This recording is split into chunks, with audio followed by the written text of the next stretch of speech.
No, put on mute. Okay, Be'ezus Hashem, with the Eibishter's help, today's daf is Daf Nun Zayin, and we will begin. We will begin on Daf Nun Vav Amud Beis. Let me make this big. Okay, Nun Vav Amud Beis. Okay. Oops, sorry. What happened? Yeah, I got it. Okay, you see it? Yeah, I got it. Thanks. So I let me give you the lines where we're starting from. About I would say 15 lines from the bottom, maybe 20. So we're talking about like this. Can the ksuba is 200 for a basula, for a virgin, and for an almana it's 100. Can that be negotiated? That's the question. Okay, can you make it less than that? Let's say you married a nice girl, and she says, you know what, honey, you can do it less. So this is a machlokes between Tanya, Rabbi, we learned in a brisa. Rab Meir says, "Kol hapoiches lebsula mimasayim."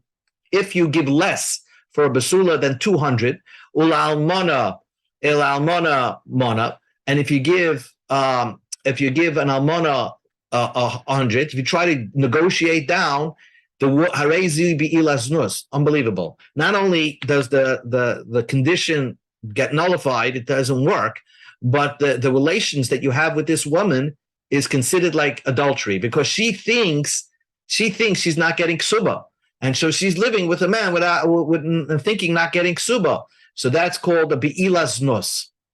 Rabbi Yossi says, and one part of Rabbi Meir's thinking is that ksuba is daraisa. It's not negotiable. Rabbi Yossi says rashai. It's permitted. That means she can negotiate. And verbally say, let's agree upon something less than that. Rabbi Yehuda is the in-between opinion. You can negotiate it, but it has to be in writing.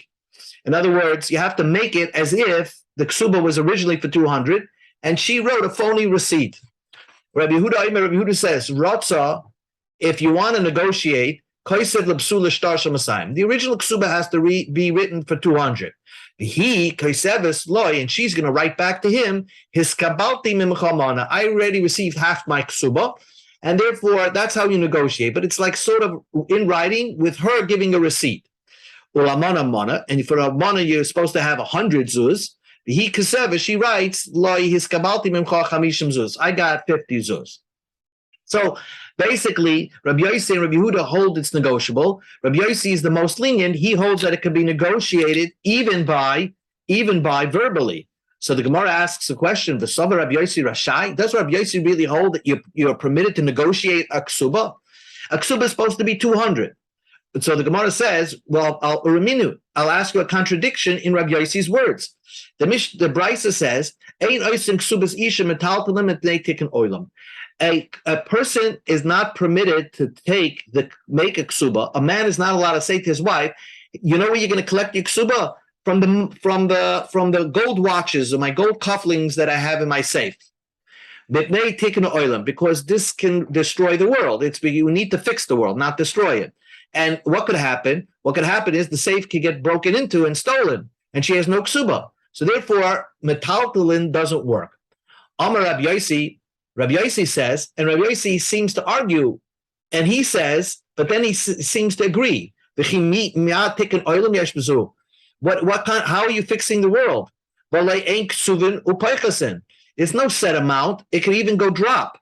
The problem Rabbi Yossi has is that you can't give metaltalin for ksuba because the value of all the movable objects that you have in the safe are going to drop. Maybe it'll be worth less than 200. That she's supposed to have ksuba. Maybe the cufflinks go down, the price of gold goes down. So it seems that both Rabbi Yossi and the Tanna Kama both hold you can't have ksuba, you can't make metaltalin into ksuba.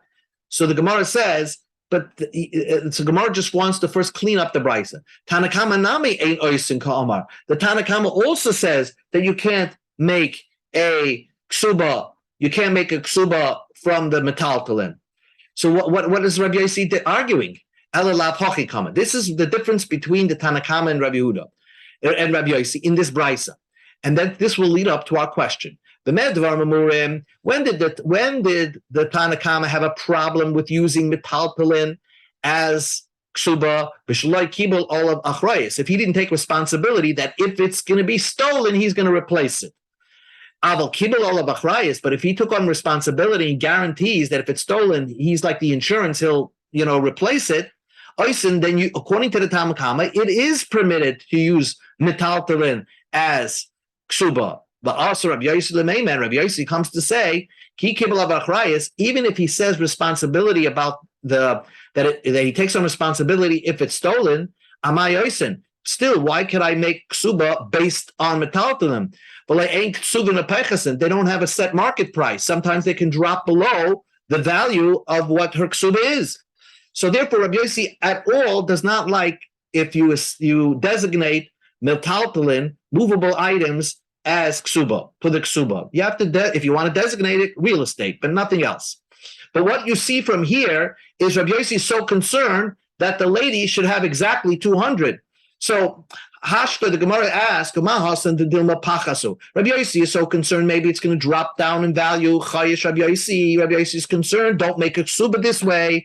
Hacha, over here, where you're negotiating from the get-go, that you should get less than 200 for the ksuba, the vadika b'chasa, it's certainly going to be less. Like Kolshkein, Rabbi Yossi should have Rabbi Yossi should have a problem and should say that you cannot negotiate a ksuba less than 200. So that how do you align the two opinions of Rabbi Yossi? Answers the Gemara Hachi Hashta. How can you compare? Hossam over there, she's under the assumption she's getting 200. By the case where the guy is miyached things in the safe, right? Metaltalin.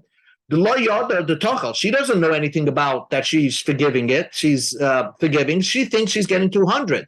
Therefore, Rabbi Yossi does not like that you make metaltalin as where she collects the ksuba. But hacha over here, if it's pre-negotiated prior to the wedding, that she's going to get less. Yada, she knows about it, but and she forgives the whole thing. So she has no problem with forgiving the whole thing. And therefore, Rabbi Yossi could say you can negotiate it. Not only you can negotiate, but it can be verbally negotiated prior to the wedding that she's getting less.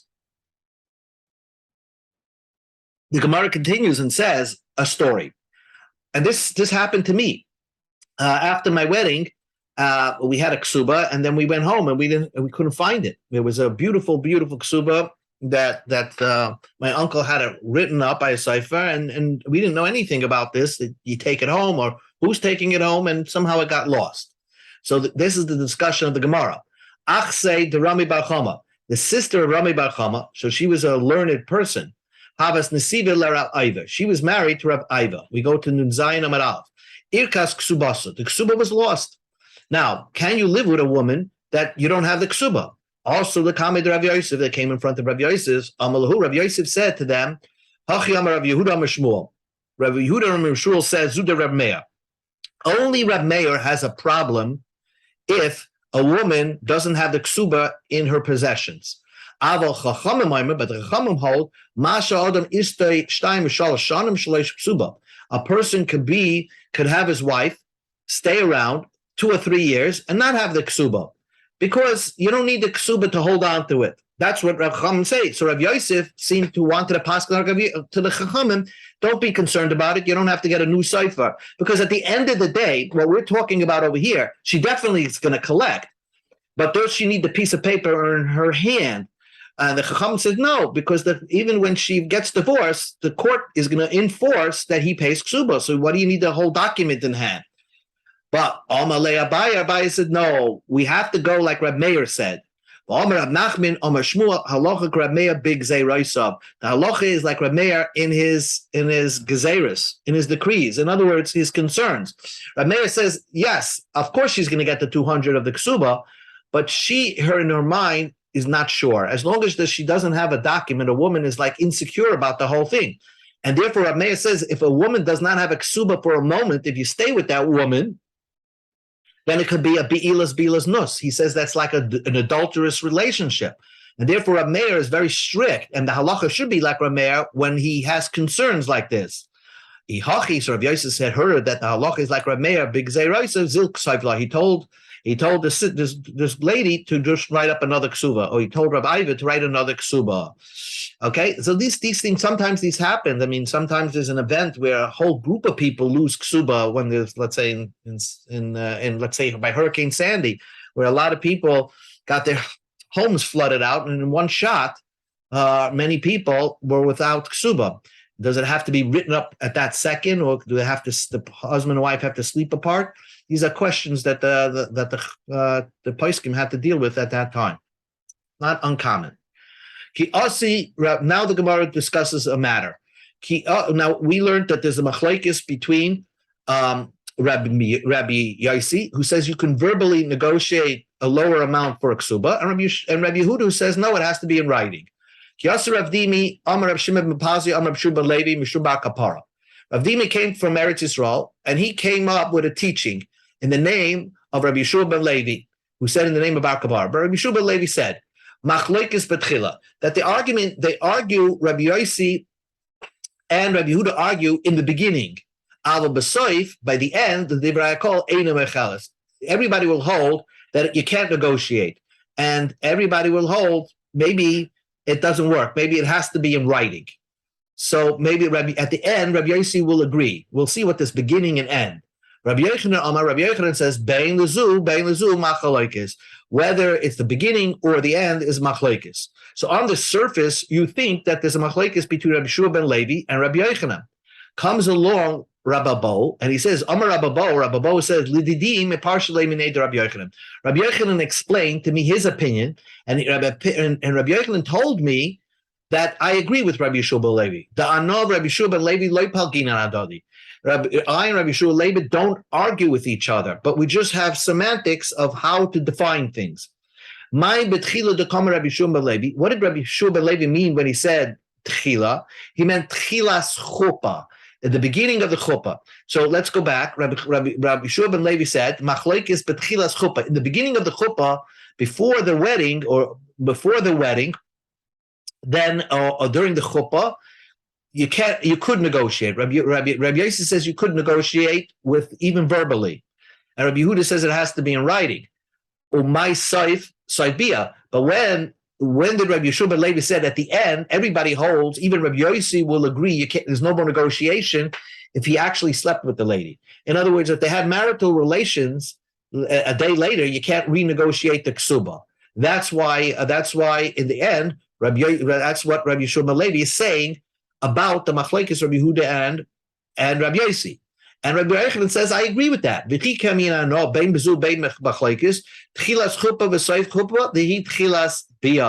I'm saying the same thing, that beginning of the chuppah and the seif chuppah, throughout the chuppah, there is the machlekes.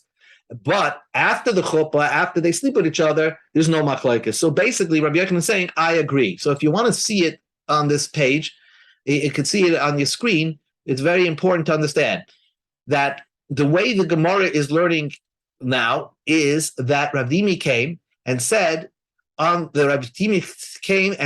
a statement of how Rav Shua ben Levi said something. Rav Dimi said, Rav Shua ben Levi said, machlekes b'tchila b'soif divrei hakol eina mecheles.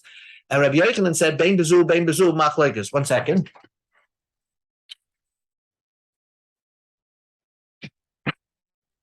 So comes along Rav Abo and explains it. Rabbi Shua ben Levi, Rabbi Yochanan don't argue, and there's no argument.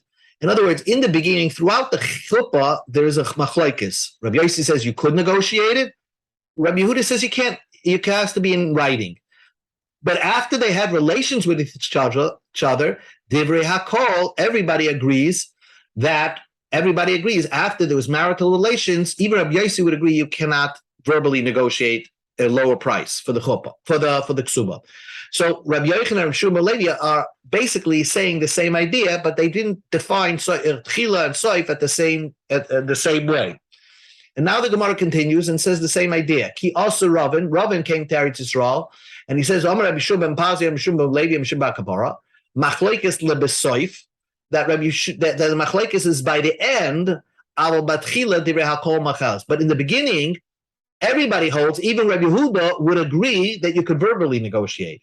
Rabbi Yochanan Amar bein bezu machlokes. Rabbi Yochanan says whether this way or that way, beginning or end, is a machlokes. Amar Rabbi Bo said, "L'didim partially mineda Rabbi Yochanan." Rabbi Yochanan, I explained to me his opinion. That no, Rabbi Shua Levi lo yipal dinan ahadodi. We're not arguing. My leb soif to Amar Rabbi Shua Levi. What did Rabbi Shua Levi mean by soif? Soif chuppah. At the end of the chuppah, there's a machlokes. But my tchila, what does tchila mean? Tchila chuppah, before the chuppah. In other words, before the chuppah, then even Rabbi Yehuda could agree that you could verbally negotiate it. Once the chuppah starts, that is the machlokes. And that's what Rabbi Shua Levi says. Comes along Rabbi Yochanan and says, I agree with that. When do I say there's a machlokes? After they started, before relations, at the end of the chuppah, or even after they had relations, Rabbi Yossi will hold you could verbally negotiate it, and Rabbi Yehuda holds it has to be in writing. So if you see it on this graph, on this chart, according to Ravin's version, again, Rabbi Shua Levi and Rabbi Yochanan both agree, because Rabbi Bo explained that Rabbi Yochanan said, I don't argue with Rabbi Shua Levi. Now the question was, what did they say? What did Rabbi Shua Levi say? Rabbi Yochanan say, and they're not arguing. So the way Ravin viewed it is in the beginning, before the chuppah, everybody agrees. Divrei hakol means everybody agrees before the chuppah. Even Rabbi Yehuda agrees it doesn't have to be in writing. You could do it verbally. But and by once you start the chuppah, and by the end of the chuppah and throughout, there is a machlokes whether you could verbally or you could do it in writing. And Rabbi Yochanan is basically saying the same thing. Once the chuppah ends, right, there's a machlokes whether it can be done in writing or verbally, and that stays. So basically, Rabbi Yochanan and Rabbi Shua Levi are both agreeing. It's only Rav Dimi and Ravin who are arguing. That's what you have to. What Rabbi Yochanan said and what Rabbi Shua Levi said. Comes along Rav Papa, and Rav Papa said, if I didn't know about Rabbi Vohu, Rabbi Papa would say, I would rather say Rabbi Shua Levi and Rabbi Yochanan are arguing, and Rav Dimi and Ravin are agreeing. So that's what he's going to say. Why? He's going to say that without saying that if Rabbi Yochanan, if you're not forced into a box to say that Rabbi Yochanan is agreeing with Rabbi Shua Levi, you could always say that Rabbi Yochanan is arguing Rabbi Shua Levi, and Rav Dimi's version would be, according to Rav Dimi, the way Rav Papa would learn, Rav Dimi would learn it that the machlokes is by the beginning of the bia or the saif bia. In other words, after the chuppah, there's a machlokes, and Rabbi Shua Levi says by the end of the bia, everybody agrees that there's no negotiation, and Rabbi Yochanan says there is negotiation, and by Ravin will say the opposite by tchilas chuppah. And by tchilas chuppah, according to Rabbi Shua Levi, everybody agrees you could be moichel, and it's only machlokes is after the chuppah. And Rabbi Yochanan will say no, even by the beginning of the chuppah, there's still a machlokes. So basically, what Rav Papa's version would be, Rav Papa will tell you that Rabbi Shua Levi and Rabbi Yochanan are arguing, but Rav Dimi and Ravin are agreeing. That's what the Gemara is going to say. But it's not true, because Rabbi Yochanan himself said, I don't argue with Rabbi Shua Levi. So Rav Papa is going to say something theoretical. And that's what this will end this sugya. Amar Rav Papa, Ilav the Amar Rav Abo. If Rav Abo didn't say this teaching or this understanding that he heard, Lididimi partially Rabbi Yochanan, he heard from Rabbi Yochanan that no Rabbi Shua Levi like Palginan. If he did not hear from Rabbi Yochanan's mouth that he's not arguing against Rabbi Shua Levi, Havamina, I would have thought they are arguing. Rabbi Yochanan and Rabbi Shua Levi pligi. Rabbi Yochanan and Rabbi Shua Levi are arguing. Rav Dimi and Ravin like pligi. Rav Dimi and Ravin are not arguing. My soif to kama Ravin. What does it mean soif that Ravin said? Soif chuppah at the end of chuppah. Umay tchila the kama Rav Dimi. Rav Dimi is talking about tchilas bia. So the soif of Ravin and the tchila of Rav Dimi are talking about two different time periods, right? Rav Dimi is dealing with this from the end of from the beginning of the bia after the chuppah till many years after marriage, and Ravin says no, that Rabbi Shua Levi and Rabbi are dealing with dealing with Tchilas chuppah and Soif chuppah, and until from the beginning of the chuppah till the end of the chuppah. But Rabbi Yeshua and Rabbi Yochanan are arguing. So the Gemara asks the question, this is all theoretical. My Kamashma, what are you teaching me over here? You can't learn it that way because Rabbi Yochanan himself said, I'm not arguing against Rabbi Yeshua ben Levi. This is what it teaches you. The pligi tre amaroi ataima de nafshe, like pligi tre amaroi libe de chad amoira. When I haven't, I'd rather say that two amaroim, let's say Rabbi Yochanan and Rabbi Yeshua ben Levi, are arguing on what a svara is, and the two Amoraim are agreeing that they're talking about one scenario. But what's happening is, if they agreeing with each other, then basically you're saying that if you say that they're arguing with each other, like you said in the beginning, then one of them, Ravin or Ravdimi, misheard and is actually saying an untruthful thing, because they're not arguing now in svara, in concept, in logic, what the reason is. They're actually arguing what actually was said. So the way it's taught, the way we're learning, it's an argument of what they actually said, and that we'd rather not do that. We'd rather have a machlokes that they agree what was actually said. It's just an argument in svara. That's why Rabbi Yeshua Papa said traditionally you try to make an argument in logic rather than to make an argument in tradition. Because when you make an argument in what was said, then one of them didn't hear right. But when you make an argument in svara and what was the logic behind it, that's an argument you can hear from. Okay, this requires this chart to clearly understand the Gemara. I'll send it out later. New Mishnah, and new idea. We know that if a woman says, I don't want to have tashmish, let's say she says, I'm fed up, I'm not going to live with my husband. So we fine her, we take away some of the ksuba. Or let's say a man says, I don't want to live with my wife, I'm not having relations with her, then we fine him by adding to the ksuba. So that we know, we're going to learn more about that later. But what happens like this, in Erison, they just got engaged, right? Now, the Mishnah says, and when the husband says that, listen, let's get ready for the marriage, we give a besula, and we're going to learn in the Gemara that refers to a nara. Let's say he engaged to a nara, 12-year-old girl, and the husband says, let's get ready for the marriage. We give her 12 months, right? So maybe not from the time that they get engaged, from the time mishatava habal. And what's the point? That she should get ready with her jewelry, with her clothing to get ready for marriage. So we give a zman of 12 months.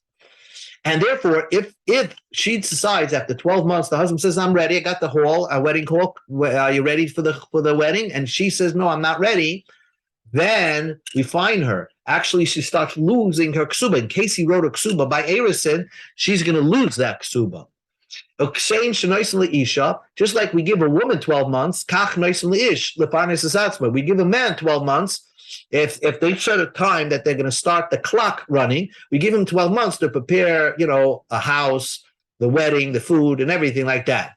But again, if he doesn't come to the table and at the right time, then we're going to add to the ksuba. So if he eventually gets married, he'll have to pay more for the ksuba. But for a woman who is married before, we give 30 days, and probably for her husband also we give 30 days. For a mother, since she has jewelry and clothing prepared from her first marriage, we don't give her as much time to prepare for a wedding. Now, in addition to finding the ksuba, right, we're making the ksuba either for the woman, we'll add to the ksuba if he's at fault, or if she's at fault, we'll diminish from the ksuba. Higiyazman, it reached the time, but Leinisu, they didn't get married. He decided he's not ready yet. She has to provide mezainis. He has to provide food, no question. He now has to write a check for her food. And she now can eat truma. If he's a kohen, he could send her truma. The truth is that as Erison, they're engaged, so she has a din like a wife of a kohen. So she could start eating truma. But generally, we don't want her to eat truma during the time that she's Erisin, because if they're not living together, and if he sends her truma, she might give it to her, her brother. And her brother, who's not a Kohen, and it comes out that he's going to say, "Oh, my fiance sent me this cup of wine. Take a drink," and he'll be a non-Kohen drinking wine. So therefore, we frown upon for during engagement for a groom to be sending food truma to their fiance, because she might feed it to her brothers. But if he's obligated because he's delaying it, then we allow truma. We allow him to send her truma. Tarfon says truma. If he's a kohen, he can even give the whole thing in truma to her. All the food could be in truma. Now she's tamei part of the month, but this will cause her a little bother that she's going to have to now sell truma to exchange that truma for food that she can eat when she's a nida. Still, Reb Tarfon says we don't concern ourselves with that, and you can give the whole thing in truma. Rabbi Kiva Omer, no. You have to give half and half chulin and half truma, so that during the time that when she's tamei, she'll eat the chulin food, and when she's not tamei, she'll eat the truma food.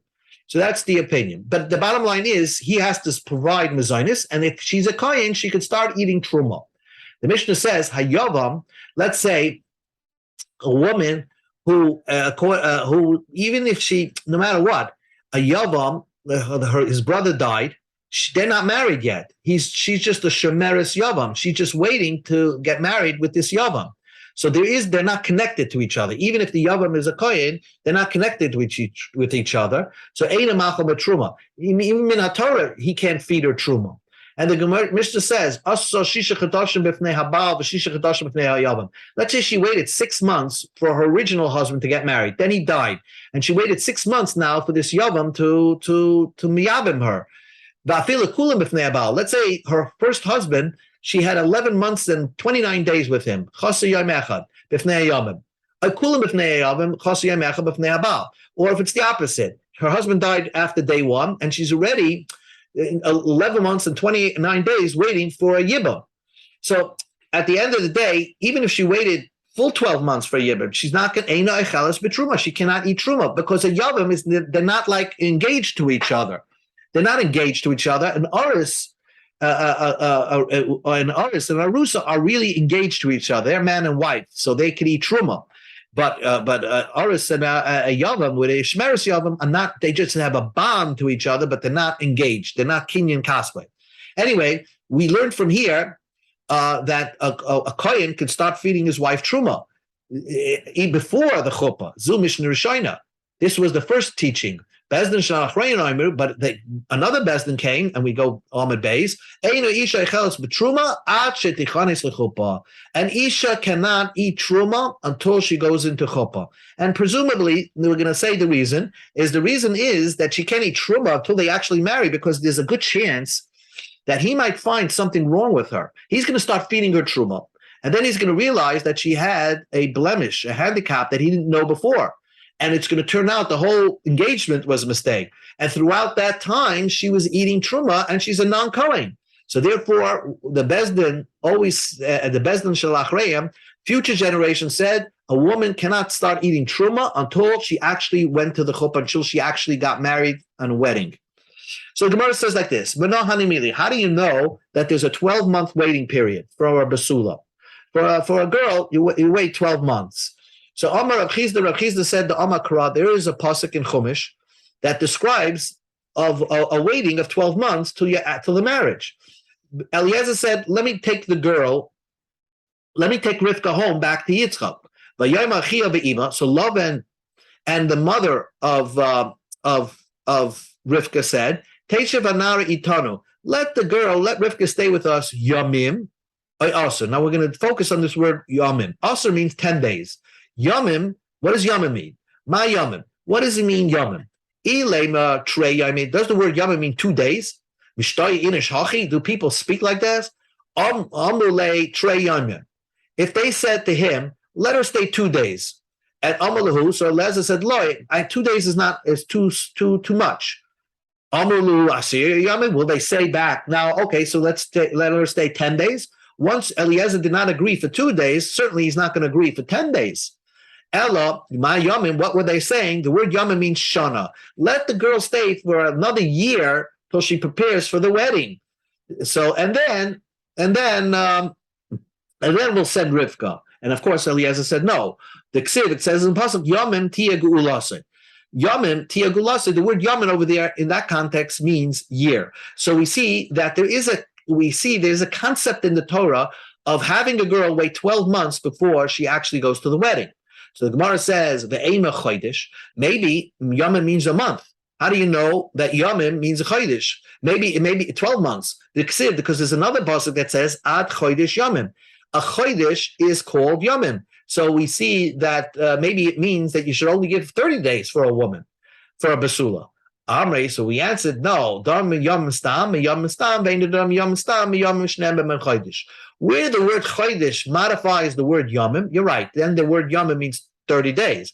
But here, in this context, it cannot mean 30 days. It says the word yamim at yamim, that's it. And it says the word yamim over here by yamim tia gulase. Just like in the yamim tia gulase, the word yamim means a year. So also the yamim by regarding the Lavan and the mother and Rivka and Eliezer, that Yamim means a year, that they wanted her to stay a year. That's what Yamim means. So we see the idea in the Torah, it's written somewhere that a girl should wait 12 months before she gets married.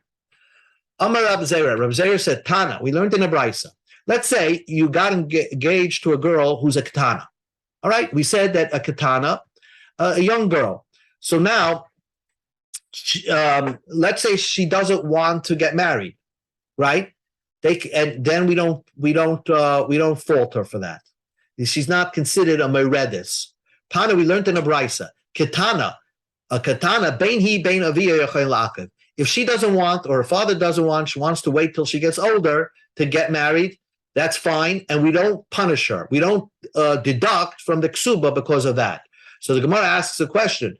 Bishlam ihi. I understand her motzi ma'akva, that she could say, I don't want to get married. It's not my fault. I'm too young. So therefore, we don't punish her for that.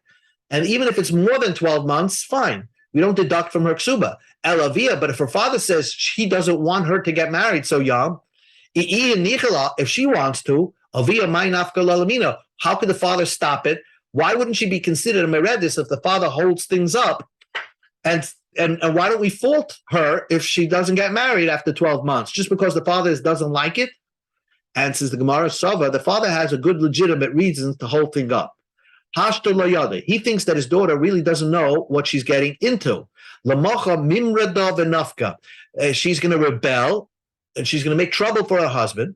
V'nafka, and her husband is going to write her a divorce. And she thinks she's going to fall back on him. Now he's going to have to rebuy jewelry to get her married again. So if the father says, I'm looking at the maturity of my daughter and I don't think she's mature enough to get married, right? Although I got her engaged to this guy, we say that's a legitimate reason to hold up the wedding, and we wouldn't punish and fault the girl by deducting from her ksuba if the wedding gets pushed off more than 12 months. The Gemara continues and says, Amar Rav Abba Bar Levi, one should not take a girl and try to get her married when she's a katana, even though technically in Torah it's permitted, but you shouldn't do that. Why? You could make a katana, you could talk about to a katana that, you know what, one day when you're going to turn mature, you're going to get married. But while we don't talk about shidduchim with a katana, and that she should get married when she's a katana. But you could talk about shidduchim when she's a katana with the idea that she's going to get married when she's a gedola. Pshita, that's very simple. Of course, you can engage a conversation with your daughter, with your young girl, that one day when she grows up, she's going to get married. So the Gemara says, no, the same. When you start talking mature topics with a girl, young girl who's very young, it's going to put fear in her heart, and she'll never want to get married. Kamash Malam, no, we don't say that. You could start engaging to a girl and talking about shidduchim, not that she should get engaged with a katana. The Gemara frowns upon having a girl who's a katana get engaged. It's not appropriate at that time of the Gemara. Even our times in Shulchan Aruch, it says it can be, because you never know if she'll find a shidduch. But in the time of the Gemara doesn't like it when a katana gets engaged. She's not ready for marriage. But there's no problem discussing the topic of marriage with her, with the intention of letting her know that when you're going to get older, you're going to get married. Amar Rav Huna said, and this will take us to the end of the page, Rabbi Yehuda's opinion is that if a girl turned over, let's say she turned 12 and a half, right? She's 12 and a half, so she's a mature girl, then she doesn't get 12 months. Because really, once she's a mature girl already, she's preparing. She has stuff already to get married. So then we only give her 30 days to prepare for marriage. So the Gemara says, Meisvei, Brisa says, Bagra Harei Ketvua.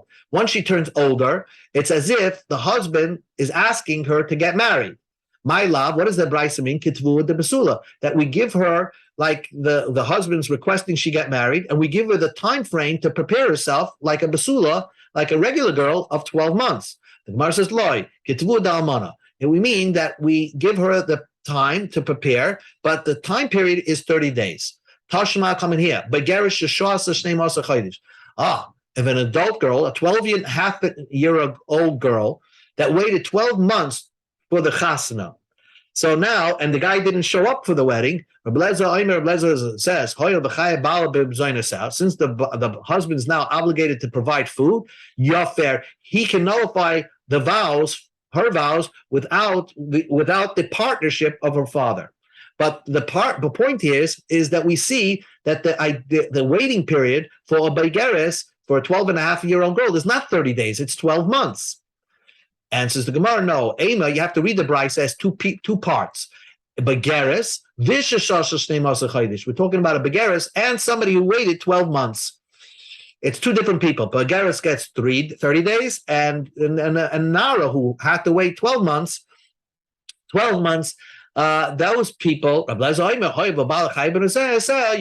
since the husband is obligated to provide mezonos, in those scenarios, the husband can nullify the vows alone.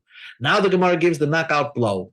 Toshima, because again, Rav Huna said that as soon as she turns 12-and-a-half-year-old, then if she got engaged after that at 12-and-a-half, then her waiting period maximum is 30 days.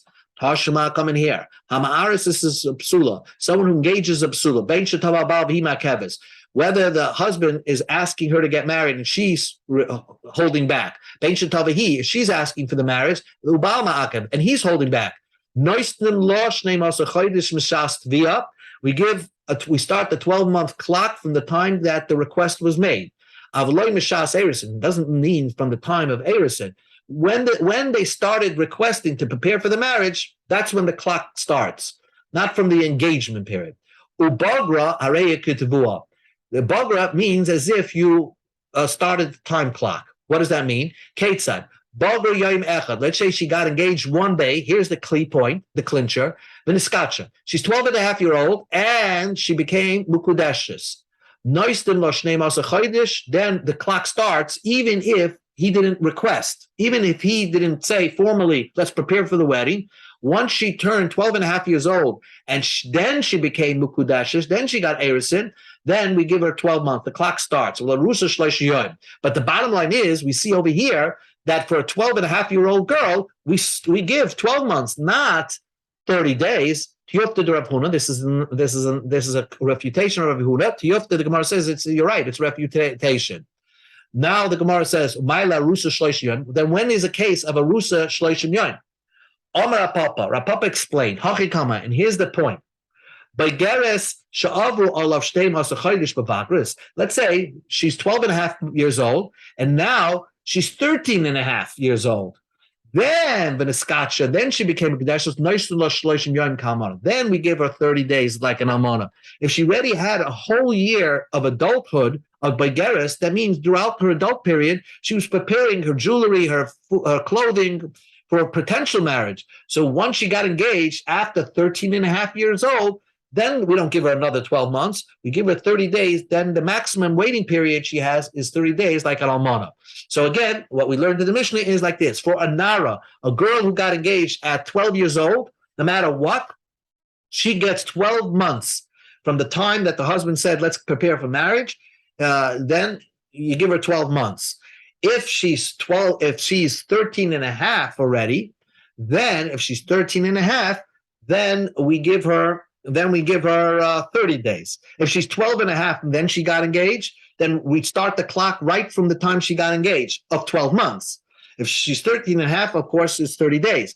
If she's a katana, if she's, let's say, a 10-year-old girl, she can hold the whole thing up.